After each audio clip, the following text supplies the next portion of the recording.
exam. Alright, guys and girls, what we're doing today, well, what I'm doing, I'm creating this. You can call it a podcast, you can call it a random video, you can call it whatever you want. But in light of what's happening, you're taking an exam on Wednesday. There are a few things that you should remember, and I wanted to make a personalized piece of content that you could use to prepare. The website, the official website for you to go to if you want to get materials and if you want to get older exams for you to practice, all of that is right here. You see, UDID. It says udid.no. You're going to use that page for you to find all sorts of information. Let's take a look and see what it looks like. When you go to udid.no, this is what you're going to find. But don't worry about all the rest of the things that are on the page. Just go to where it says examen or prøver, exams and tests. Once you get here, you will see, let me move my window so that you can see what you need to see. When you get here, you will see there are lots of different options to choose from. So you go to where it says examen, which means exam, and we all know that. You click on that, and you'll come to this page. The first thing to know about this page, I'm going to play something that's on there. I'm probably going to remove myself from the equation for the time being so that you can focus on that. Let's see what happens to that. If you can hear it and if you can see what it says.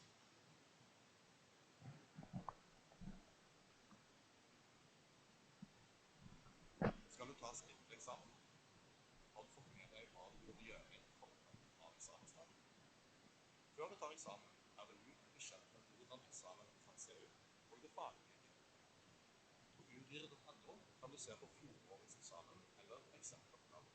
For å finne disse må du trykke på eksamen inni siden, deretter på eksamenoppgaver og veiledning.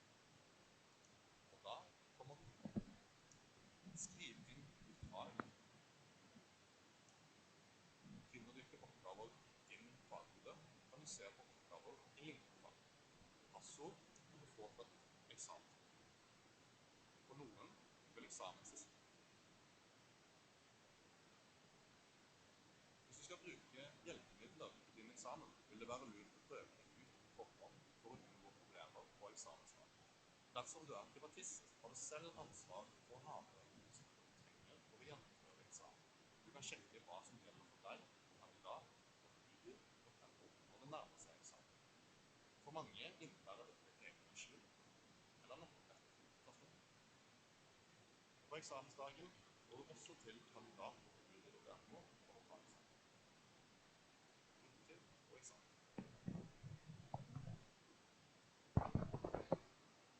I myself thought that was very helpful. I don't know how different people feel about it, but one of the things that I want to point out to all of you who are taking the exam, think about the road here. This isn't just this isn't something that just started. You have been preparing your entire lives. So you start studying English here in Norway in first grade, right? So between first grade and 11th grade, you've had 10 years to learn grammar, structure, pronunciation, to learn about the culture of English-speaking countries. You have had several different teachers. You have had several different types of experiences learning English throughout your life. So you're now in the 11th grade, and let's just put this here just for the record. From first grade to 10th grade, you had many different teachers, different books, a variety of different learning strategies. I know it's redundant, but I want you to think of it in this way. I want you to know that you have had a variety of learning strategies from different teachers, different books, from first, second, third, fourth, fifth, sixth, seventh, eighth, ninth, and 10th grade. So when you came to my classes, you already knew quite a bit. You knew a lot when you came to my classes. Now, let us talk about what we've done in 11th grade. Both my vocational, so vocational and mainstream classes.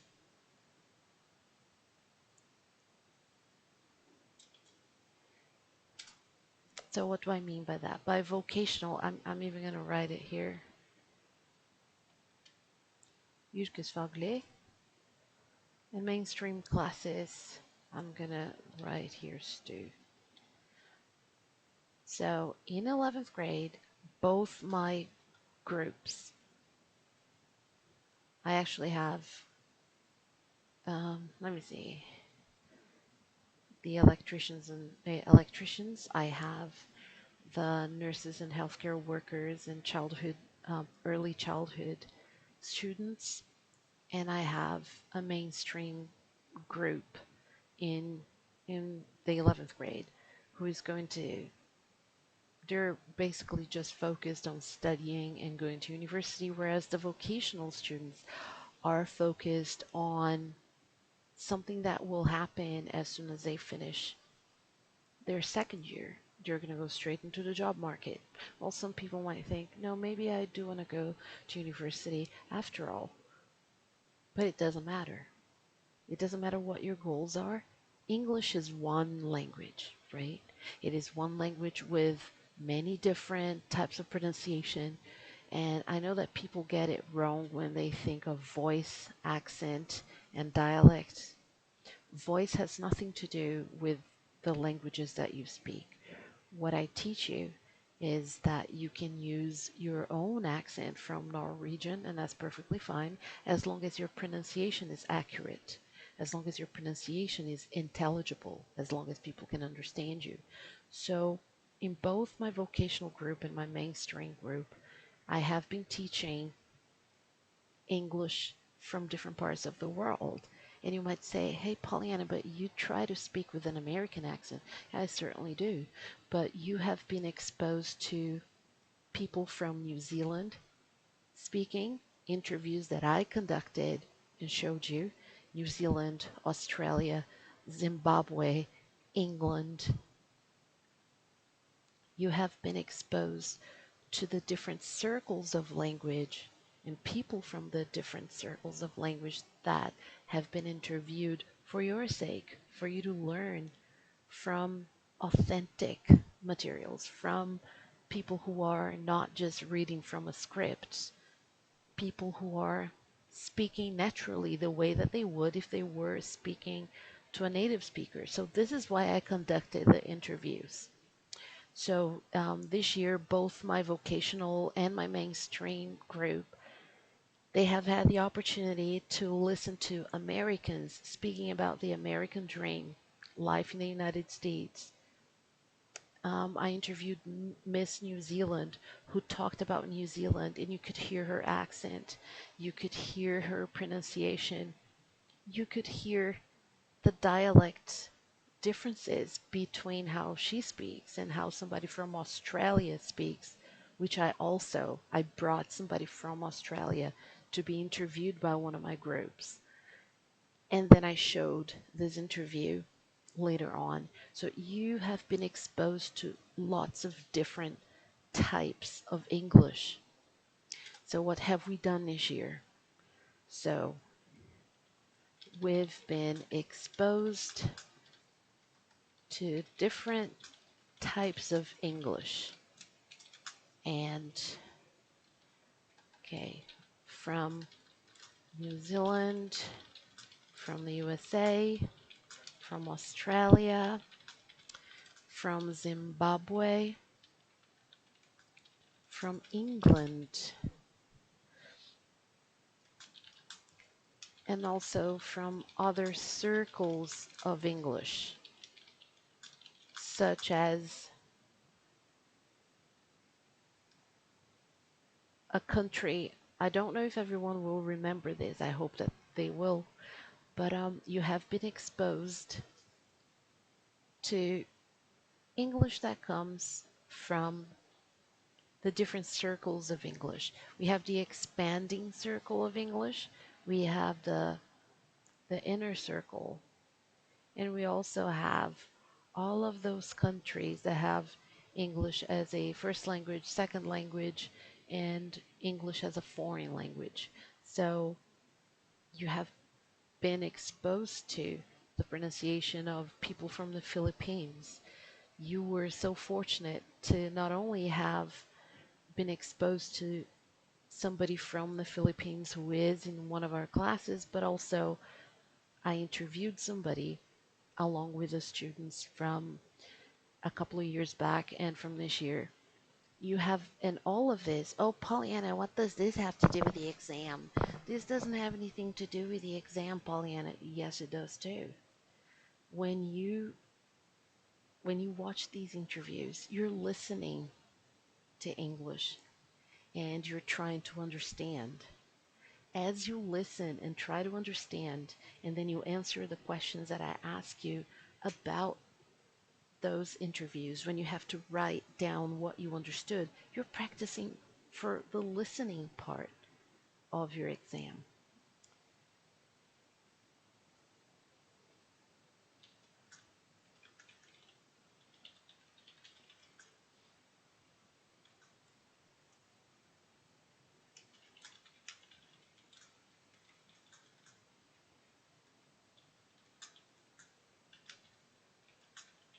So when you listen to somebody from Brazil speaking English, not me, I don't fit into this category just because my experiences with English have not been rooted in Brazil, but in the countries where I have lived. I lived in Australia, the United States of America, and New Zealand. But most Brazilians, if they only learn English as a foreign language, they are in the expanding circle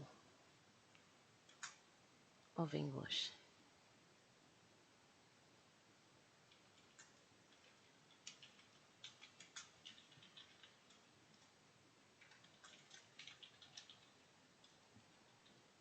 So when I'm talking about Brazil here, I'm not talking about myself, but I'm talking about interviews that you can find on my, if you go to my YouTube page, and I know that people are like, oh, we don't want to watch your YouTube. We don't care about your. It's not about me or anything. It is about the content that can help you get better at English. So I have interviewed 4 Brazilians who have a very high level of education in English for you to listen to how they speak. The whole objective of these interviews is to get my students in contact with the English language in a positive manner, in an authentic manner.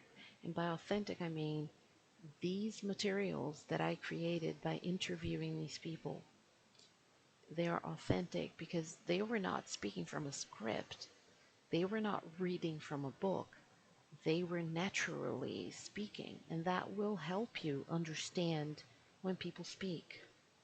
What else have you done?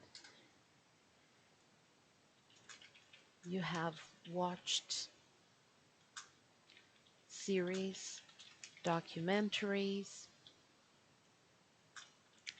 movies, and other types of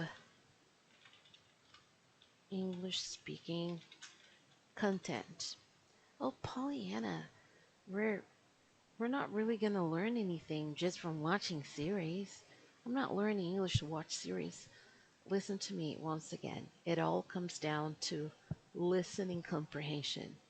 When you sit and pay attention to a movie that's in English, even if you have the subtitles in Norwegian underneath, but if you're still trying to listen, you are learning, you are getting better at processing that information in your brain. I made sure that you were exposed to as much English speaking content as possible. We have watched series, documentaries, movies, and other types of English speaking content, which could be even a TikTok that you watch, which is not the best source for academic English, but if you find a good creator, if you find a TikToker who is a teacher or a TikToker who's educated, who speaks proper English, that can help you. We've been exposed to a lot of that when it comes to listening. Something else, the book, the book Citizens, both the vocational studies and the mainstream book, they are incredibly rich materials. We have read most texts on those chapters, between chapters, okay? Chapters 1 to 5. We have read most of those chapters.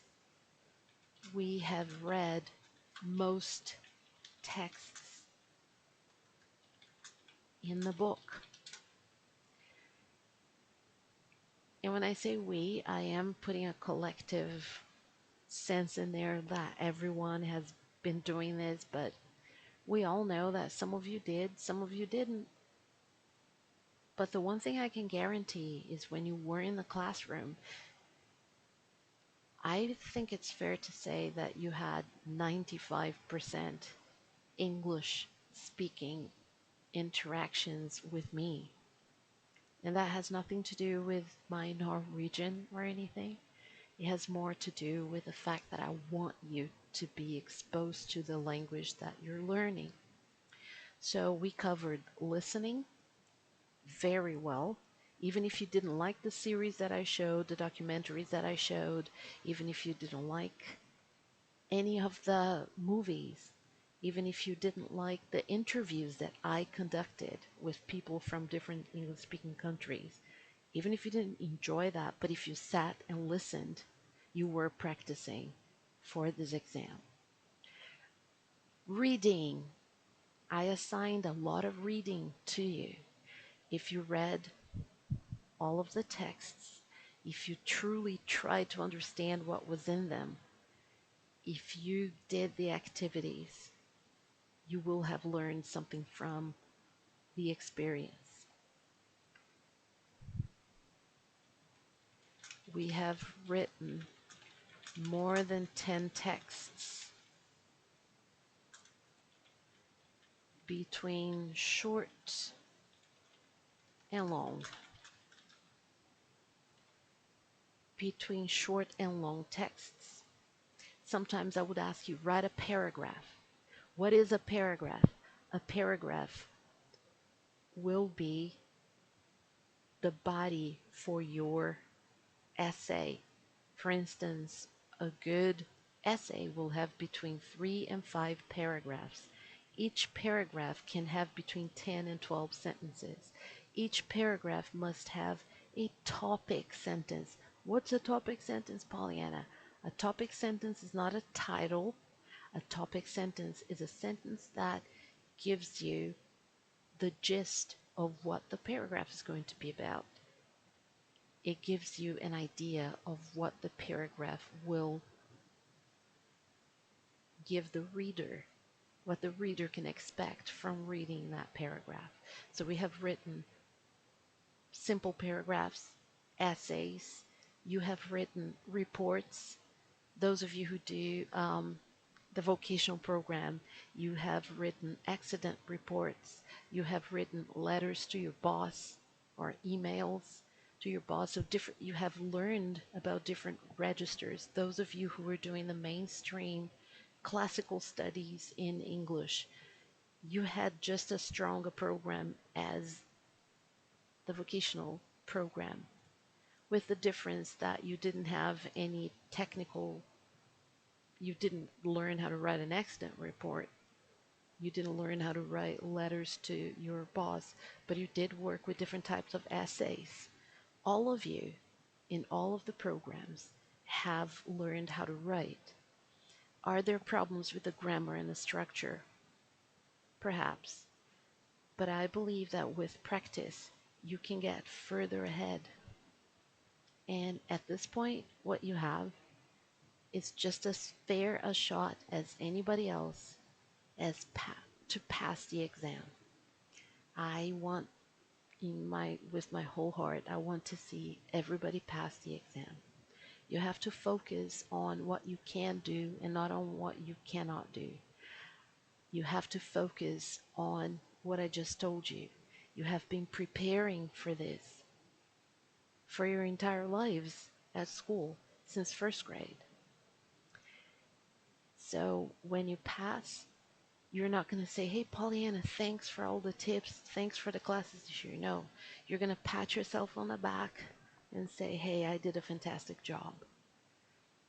So you should be proud of yourselves for the amount of work you put in. I know that some people are like, oh, I don't want to do another listening activity. We have worked the past few weeks with the TOEIC.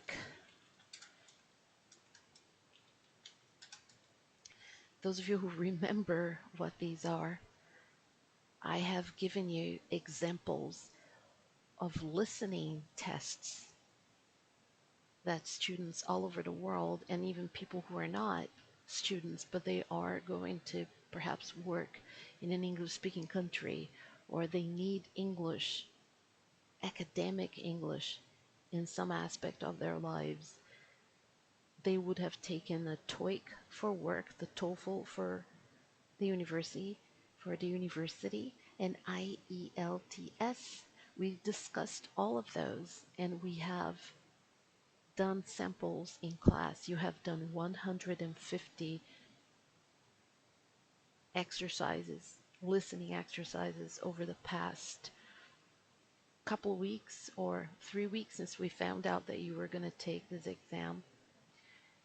All together, even before I knew that you were going to take this exam, you have had another 100 exercises in listening in my classes. So please believe that you are prepared, that everything is going to be okay and you are going to pass it. I don't want people to think, oh, what's going to happen if I don't pass the exam? Can I still pass? I don't want you to be even thinking about the possibility of not passing it. Think about how much you prepared, not just with me, but from the time that you were 6 years old in first grade all the way until now. You've been preparing for this exam from first, second, third, fourth, fifth, sixth, seventh, eighth, ninth, 10th grade. You were studying with different teachers at different schools. And some of you play video games, some of you like to listen to music in English, some of you watch series in English, movies, documentaries. All of this input that you get in English also helps. So please feel confident and believe in yourselves and go and slay this exam. I believe in all of you. Come on, exam.